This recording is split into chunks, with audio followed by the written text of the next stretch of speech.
have a home meeting this month. I'd like to call to order a DuPage County CDC Executive Committee. Roll call, please. Ben Bastian. Here. Amy Chavez. Here. Lori Chassie. Here. Michael Crandall. Here. Paula Garcia. William Henneth. Here. Kevin Mantles. Lynn LaPlante. Here. Felicia Page. Donald Pachowski.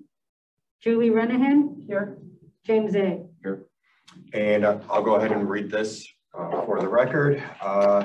There has been a request to allow for remote participation from Member Chavez under Section 7A of the Open Meetings Act. Pursuant to Section 7A of the Open Meetings Act, if a quorum of the members of the public body is physically present, as required by Section 2.01, a majority of the public body may allow a member of that body to attend the meeting by other means if a member is prevented from physically attending because of physical illness or disability, employment purposes, or the business of public body, a family member, or other emergency.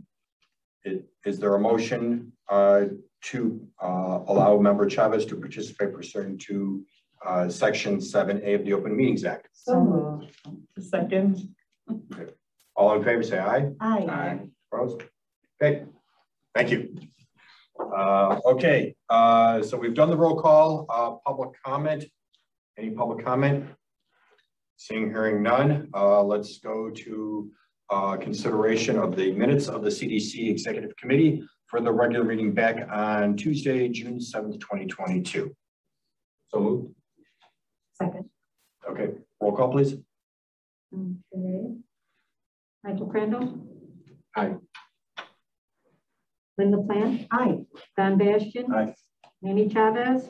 Aye. Lori Chassie. Aye. William Henneth. Aye. Julie Renahan. Aye. James A. Aye. Thank you. Now, as far as the next items are concerned, we have an action item, recommendation for approval of a first modification to an emergency solutions grant, coronavirus aid, relief and economic security grant agreement with 360 Youth Services, project number ESCV19F, increasing the award amount by $185,000 for a total grant award of $554,780 and extending the project completion date through August 15th, 2023. For a motion. So moved. Second. Discussion, presentation. 5A and 5B are related. One is paying for the hotel rooms and the other is paying for the staffing, which services provided to youth in the hotel rooms. Similar to PADS, 360 Youth started a hotel program after COVID started and is looking for a permanent solution. This would extend the program through August of 2023. We'll continue to talk with them on the permanent shelter option if they come at some point for a request, but this is the feds extended the deadline to spend this ESGCV money. This allows them to extend it up to that deadline. And the other thing I put in both of these is just kind of a snapshot of where we are relative to this pot of money and spending. So for ESGCV, this pretty much gets us budgeted out for the full $3.5 million, which is how much we received. And as a reminder, our normal allocation is about $300,000, so it was a big increase. So we focused on emergency shelter, and this gets us budgeted out through the August time period. Great. Any additional questions regarding the sheltering component? Okay, we have a motion and a second. Should this be roll call or voice vote? Voice vote. Okay, all in favor? Aye. Opposed? Okay, thank you. Item B, recommendation for approval of first modification to a community development block grant, coronavirus grant agreement with 360 Youth Services, project number CDCV21-02A, changing the scope of work by increasing staffing, extending the project completion date through August 15th, 2023. So moved. Second. Okay, you want the motion? Okay. Any additional staff comment? I would say same as Dave, how is it increasing the staff and extending the project? They had but not vacancies and- okay, so they're they're underspending. Correct. Okay. Yeah. That sounds familiar. Any other comment? Hearing none, all in favor? Aye. Opposed? Okay, thank you.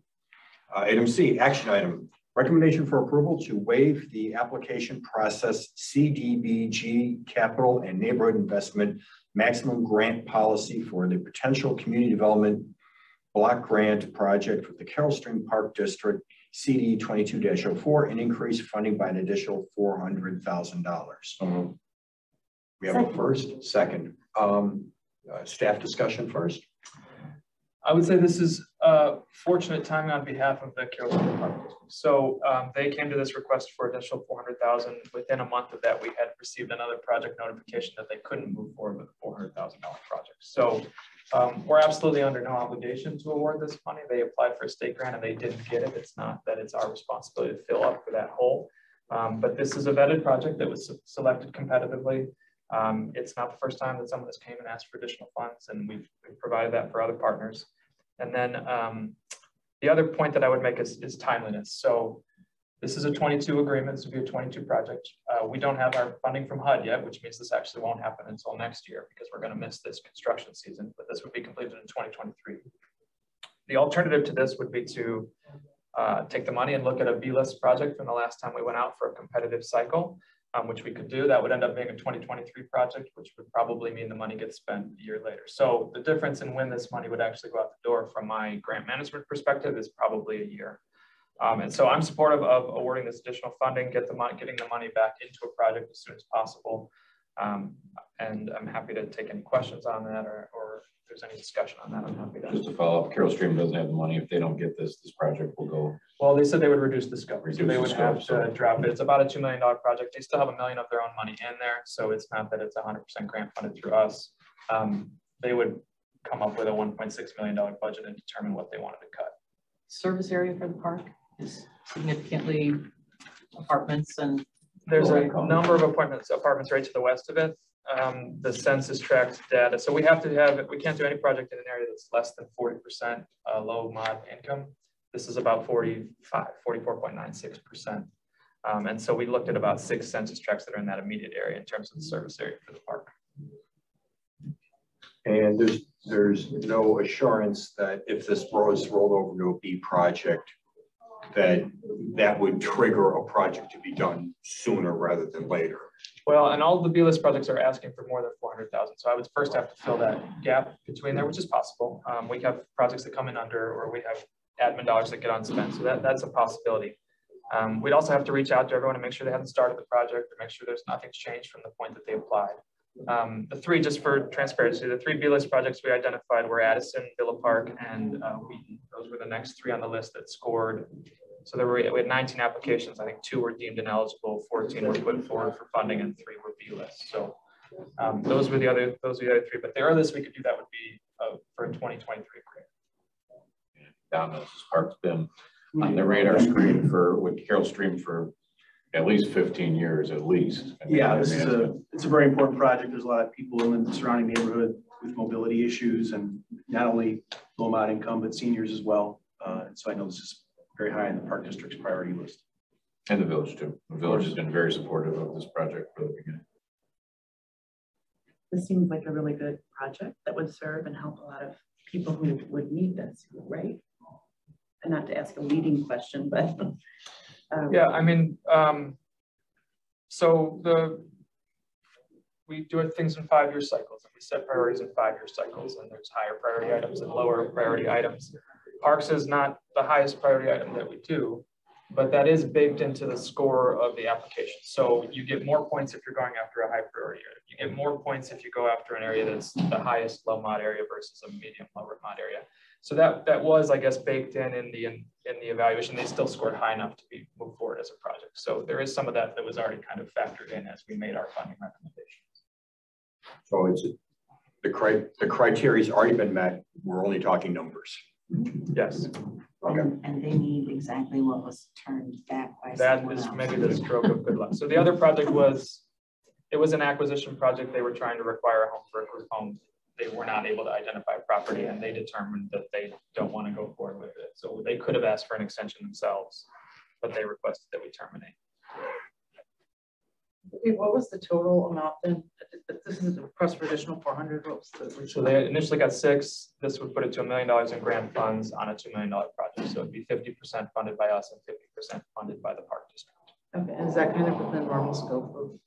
So we have currently our maximum. That's why part of this is a waiver of the policy, is that our maximum is 600,000 currently. But we do have, this would be the 3rd project that we have over 600,000. That's one of the things I've tried to do since I've come here, is larger projects, bigger impact kind of projects. That's one of, I guess, the initiatives that I've been pushing for. It does require a waiver. That's why the part of the item is a waiver of the board policy, because we're going over what would normally be our maximum amount. The counter of that is always, it's more eggs in one basket. So if something goes wrong with the project, then that's more money that's tied up. But again, this project has been vetted. Staff have already started working on it. They've started working on the environmental. So there's a lot of things that are have already been done on this. You know where this project fits in terms of percentage split? If it now is a 50-50 project, where the other projects from that year, are they majority local funding or I don't have that off Cdbg? the top of my head. I would say most of the neighborhood infrastructure projects have some, they're usually $1 million plus projects. With our portion is around 600,000, but I don't have that exact. Okay. Any other comment? Okay, with the motion is second, this be voice vote or roll call? Voice, Voice. because it has to go to the full board. So it's Okay, all in favor? Aye. Opposed? Okay. Motion passes.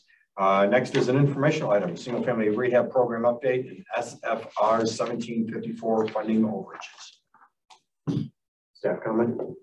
So as Mr. Hennef predicted, we did have another project over this 15,000. We've seen a lot of cost increases recently, and this is again an old project that had been on hold for a long time, and we were finally able to get done and went over by $2,000. So as policy currently stands, staff can approve those overages as long as there's justification and we report it to the board. I don't anticipate a ton of future ones. We're still probably working with 8 to 10 of these kind of old files that had work started before anything. And then we lost a staff member, COVID happened, we had a lot of interruptions. So just the first is just to report that. The second, and this is particularly for municipal members, so we have our SFR portal open and running now. So individuals can apply through this portal for single family rehab work up to $15,000 on their home. It's always going to be a small program. It's a referral only program, so they have to work with your municipality, but I think of it as a very good program for kind of those problem properties that you're, maybe you've already put a lien on the property, or maybe you've already cited them a couple of times and they don't have the resources to address the concern that you have. And so they could apply for this program and get up to 15,000. We can do roofs, we can do doors and windows. If there's a hoarding situation, we can do some of that type of work.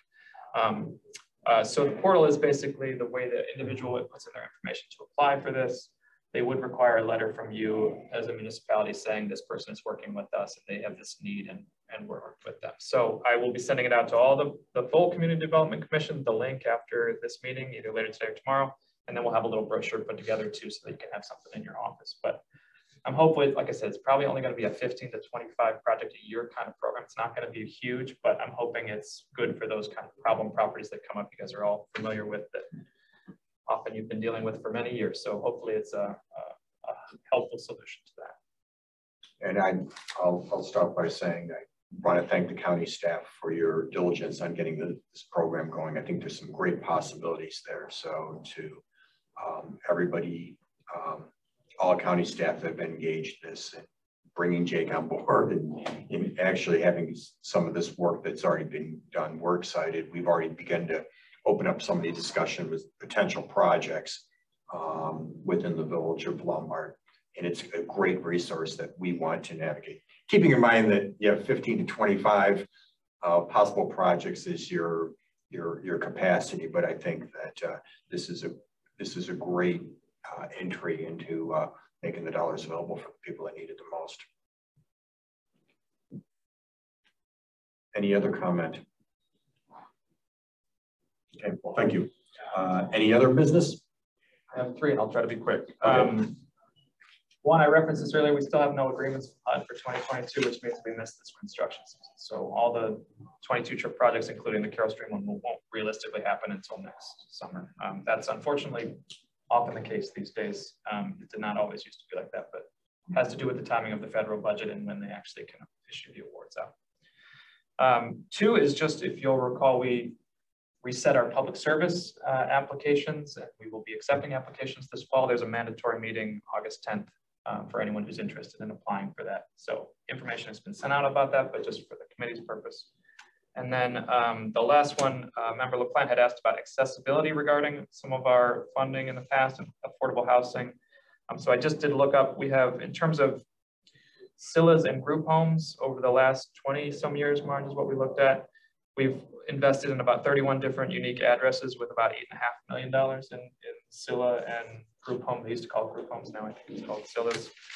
And then in terms of affordable housing, so the biggest factor with accessibility and affordable housing is whether they can have an independent lease in terms of the home funds. So we have about, I could find 56 units that had some level of individual special needs, an accessible apartment, a specific mental health concern, population, that sort of population with additional needs. So that's 56 out of about 670 in our active unit. Typically, it comes in at the developer stage if the developer is going to set aside a certain amount of units for X. And that's the biggest thing from a home perspective that you worry about, is whether they can have an individual lease in the client's name, or whether it's more of an occupancy agreement. It has to meet certain criteria to be to use home funds. Okay, do you know what percentage that is? 56 out of 670? Yeah. 8-ish, yeah. 8, okay. And that, Do we have a goal? I would have to go What do you through. think about that? I would say it's driven a lot by the developers. It's not a goal that's explicit in anything we have. As far as we're promoting affordable housing, we're not, we don't have any kind of policy or rules that say a certain amount have to be set aside for that. As the development comes, if they're in conversations with the villages, sometimes it comes up in that context. Do you think that's something we should ever look into? Not in terms of making like a necessarily, but just a rule or a law, but like what percentage we would like to have? Is that an option? I mean, we certainly can. It depends on the, our home program is very developer driven. I will say that if we're talking about just basic, physical accessibility, so much of our home funds go into senior buildings. They usually have, a percentage that are fully accessible, but I think all of the units have, kind of meet that disability standard so that, an individual in a wheelchair could access, their neighbor's apartment. The dining rooms have certain accommodations. And so I will say what we are most concerned about in terms of affordable housing is family units. It's what we see the least of in terms of our percentage of units. And so we've talked about trying to figure out a way to kind of get a little bit more focus on family units. Okay. So in terms of percentage that are accessible to people with disabilities, I don't know that that's a goal that it's certainly not a number we've looked at in the past. For people who might sort of age out of other options, so people who still, for example, someone with, I know a constituent whose son has Downs, and so wants a place where he can live in this community where he also works and his family and all his friends are, but is there affordable housing that is also, that would fit underneath that umbrella? Right, affordable supportive housing, like permanent supportive housing. There's absolutely developers that's part of their kind of business model. That's how they operate. They have services built in on site. And I guess from our perspective, so that could be a home project or it could not. Like it is like Mary said, it's kind of driven by developers. So it's certainly something that's possible. It's something we could ask, it's something we could add to our application, or it's something we could ultimately we could require. But that's sort of that balance of, one thing we need with homes, we need more projects, period. So we just need more developers that are interested in doing affordable housing here. And to Mary's point, beyond families, seniors. exactly, for families. So the only thing I would worry about is just adding another kind of it could be another reason why a developer may not be, or like regulating them in too much could then another hurdle. Okay. Well, thank you for that information. This is something I'm interested in and would just like to have further discussions. We don't have to do it now, but anytime. I think this is I love this kind of data. It helps. Thank you. Thank you, Mark. She helped me Thank pull you, a lot of Mark. it. So. Thank you. Okay, any other business? Okay, looking for a motion to adjourn. Second. Okay, all in favor? Aye. Opposed? Okay, our next meeting will be on September 6th. Thanks a lot. Next week.